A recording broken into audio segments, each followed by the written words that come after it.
On Saturday past, Gibson and I were playing a little bit of background music at Killinchy Fair, along with others. It was a family event with a few vintage machines there, games, etc., stalls inside the hall. All right, I better look as if I'm busy. Yeah. Yeah.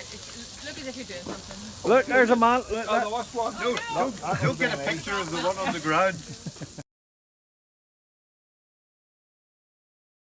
This is a 1956 Morris Minor Convertible. It's an original Series 2, which is the split screen convertible Minor. The Minor's owned by my wife Susan, and basically everything that you see has been restored and repainted. So there's been a lot of hours and a lot of money spent on this car. The original registration number plate's on the car as well, and approximately about 28,000 miles. Now whether that's original mileage or not we don't know, but that's what was on the clock whenever we received the car. And on Tuesday we were up to Saintfield Market with the last of our ram lambs, and prices were good. 12, 19 kilo, 112, 113, 14, 14, 14, 14, 14, 19 to 14, 14, 14, 14, 14, 114. Keep going, he says, get more money, 15. I like now 115, gonna sell 115, 15, 15, 15, 15, 15, 15, 115. Molly, give me Q. And 13 of these ones here. 22.5 kilo, 22.5, sorry again, 24, 25, 26, 27, 127, 27, 27, 2.5, shebang, 27, 28, 28, 28, 28, 120, 29, 29, 29, 30, 130, 130, 130, 2.5, 130, 131, 31, 31, 31, 31, 31, fed long again now, 32, 32, 32, 50, 52, 52, 52, 53, 133, 33, 33, 33, 133, 53, 53, 54, 134, on the mark. I need more now, 134, 15, 415, 415, 450, I sell them, 134, 450, 450, 450. So lovely morning today, crisp and bright, and we're topping this little paddock out here. Barbara's doing it at the minute there, and the sheep will then graze that down, and that's our weed control. Because we've so much clover in here we can't spray it. We're just keeping the weeds topped regularly before they get seeding.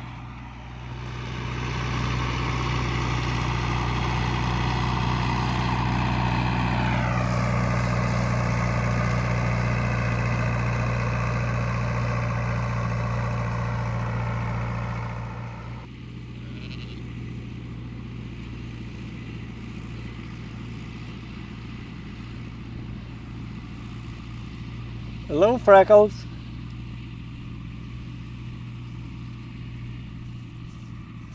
Are you coming to see me? So that's just given us a nice little top of the grass there, and it seems to be about the second day after you top grass that the sheep get stuck into it and eat it. They don't bother so much with it the first day. So as you can see, it doesn't really need top, but we have these dockings and stuff coming up, thistles, and we don't want them seeding again. So if we keep them top before they get seeded is the way we're trying to manage our weed control. Although there's a docking there, look, it's only out of the ground and it's seeding.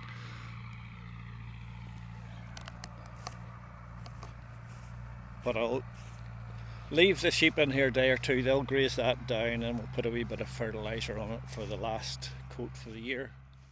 Job done, but aircon badly needed.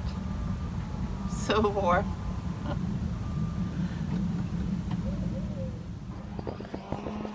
Now I'm just having my Watson's salad at lunchtime and enjoying the view here.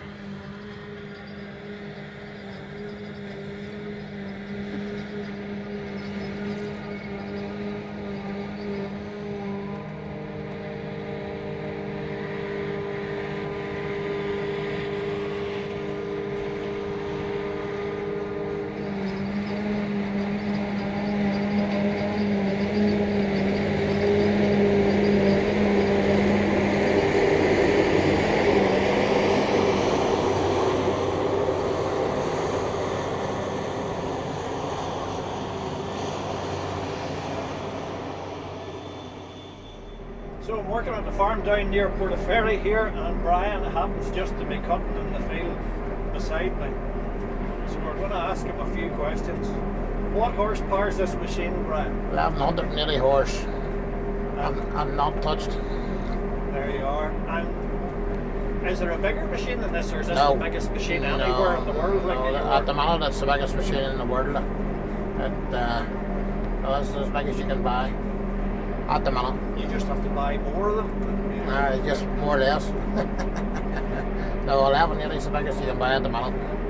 There's talking about bringing a bigger one out. Class is talking about bringing a bigger horsepower out, but at the moment it's not. It's 1180, that's the biggest you can get at the moment.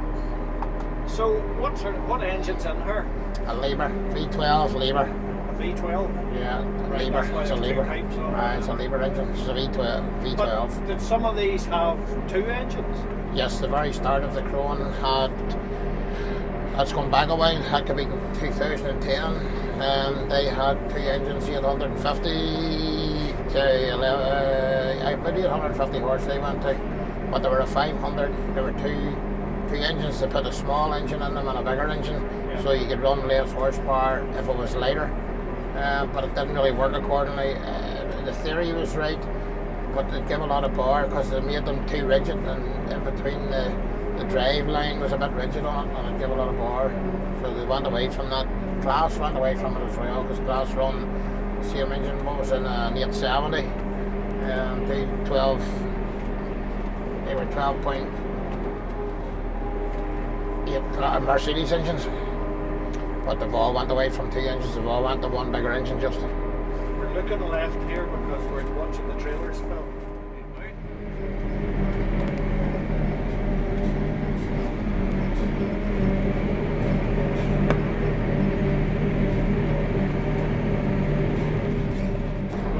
They're a 20-ton trailer, Smith trailer, Super Cube trailer, and they're tri-axles, and we put auto libs on them and toolboxes, but the greaser works when we have the side lights on. The greaser greases away itself, automatic, which greases 10 minutes of every hour, so we don't actually have to grease the tiller.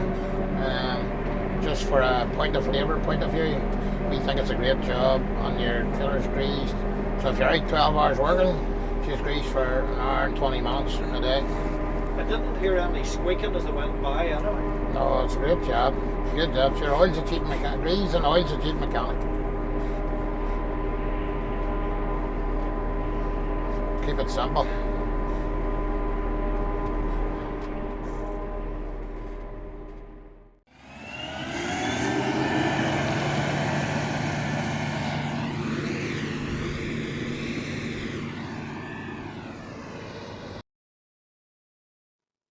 Now, a few weeks ago, there was a wee clip of a bat that was in the big house, and then this is my mum's little cottage here beside me, and this little bat had been flying about in the daytime in it there, so I had to catch him and put him out. It had been flying into the cobwebs everywhere, and you can see the white on its wing there, and it's on its face and everywhere. It was trying to scratch it off.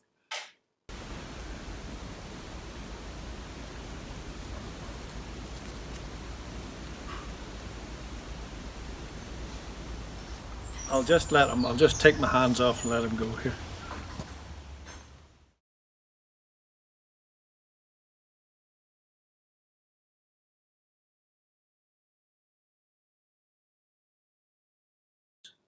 And there he goes.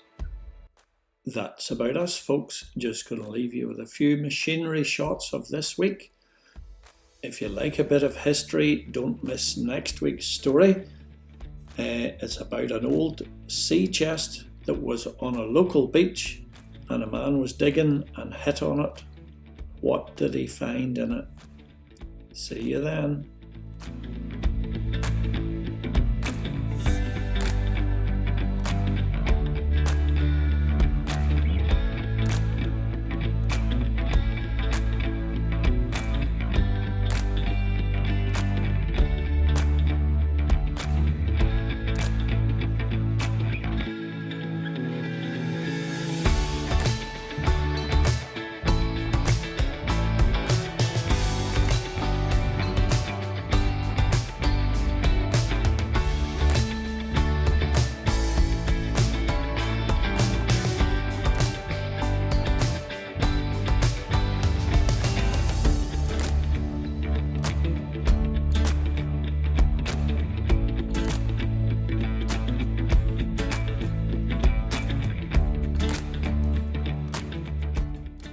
there's a very tiny looking wee John Deere in among the thistles there.